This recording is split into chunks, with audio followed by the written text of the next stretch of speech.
Hello friends. जैसे कि आप लोगों को पता होगा कि आपके इग्नू बीएड के फॉर्म निकल चुके हैं। ठीक है, जो भी स्टूडेंट इग्नू से बीएड करना चाहता है उनके लिए फॉर्म आउट हो चुके हैं। अब की बार फॉर्म थोड़े से लेट हुए हैं, मतलब मोस्टली ये फॉर्म आ जाते हैं आपके नवंबर दिसंबर तक, पर अब की बार जनवरी के एंड में आया है।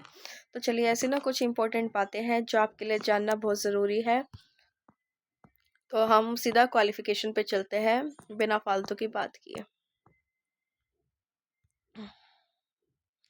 देखिए, पहली बात तो ये कि आपकी ग्रेजुएशन और मास्टर डिग्री में 50% मार्क्स होने चाहिए। ठीक है, फिर आता है कि आप या तो इन सर्विस टीचर ट्रेनिंग होनी चाहिए, और सेकंड फेस टू फेस आपने अपना डीएलएड वगैरह किया होना चाहिए। ठीक है, वैसे ये ज़रूरी नहीं है कि आप इन सर्विस हो, यानी कि वो स्टूडेंट जिन्होंने फेस टू फेस डीएलएड कर रखा है वो भी इग्नू बीएड में एडमिशन ले सकते हैं।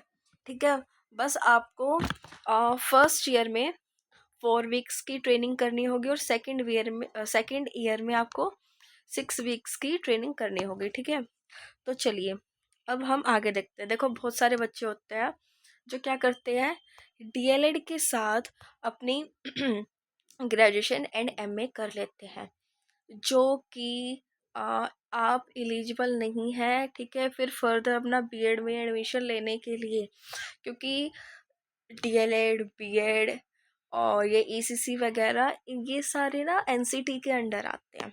ठीक है, किसके अंडर आते हैं? एनसीटीई, यानी कि national council for teacher education.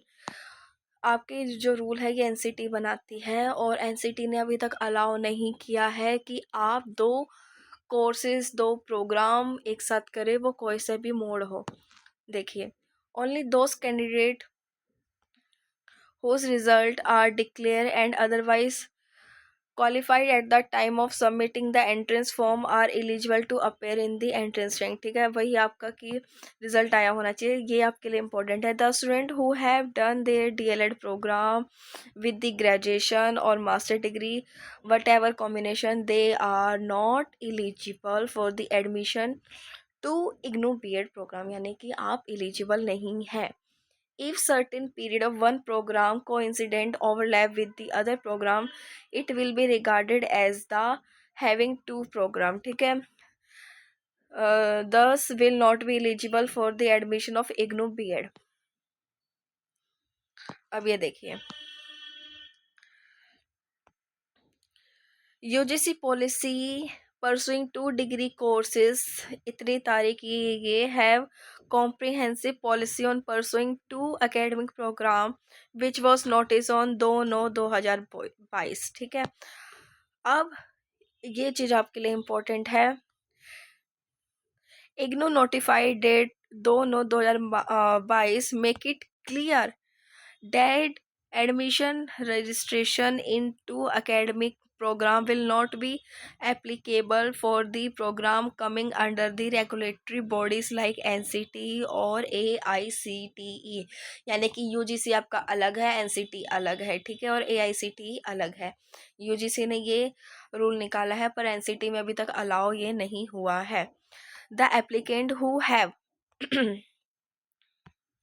The applicant who have completed 1 year diploma through face-to-face mode and second year through ODL यानी कि open distance learning will not be consider eligible. ठीक है, यानी कि 1 साल तो आपने फेस टू फेस कर लिया और सेकंड साल आपने ओडीएल कर लिया, तो वो भी एलिजिबल नहीं है। If applicant has not got the admission cancel and has taken gap year and admission on post graduation for complete the DLED, technically he is pursuing the program and will not be consider SSA। मतलब कि आपने DElEd में admission ले लिया, ठीक है, और या फिर आपने ग्रेजुएशन में एडमिशन ले लिया और फिर आपने ना वहाँ से ब्रेक ले लिया और बीच में आपने डीएलएड कर लिया। ठीक है, और फिर आपने अपने ग्रेजुएशन कंप्लीट किया, तो फिर भी आप एलिजिबल नहीं है, क्योंकि एक तरीके से वो आपका कोर्स साथ साथ चल रहे हैं दोनों।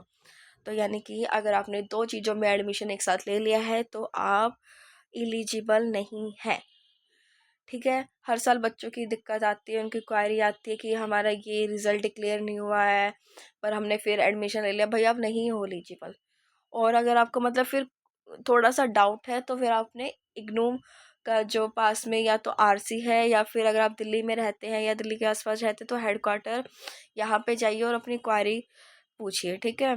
ऐसा ना हो कि आपका एंट्रेंस क्लियर हो जाए और फिर आपको दिक्कत हो। नहीं तो फिर अपना फर्दर सॉल्यूशन देखिए कि आपको ग्रेजुएशन अगेन करनी है या फिर क्या आपको रास्ता अपनाना है। होपफुली ये वीडियो आपके लिए इंफॉर्मेटिव रही होगी। So thanks for the watching the video.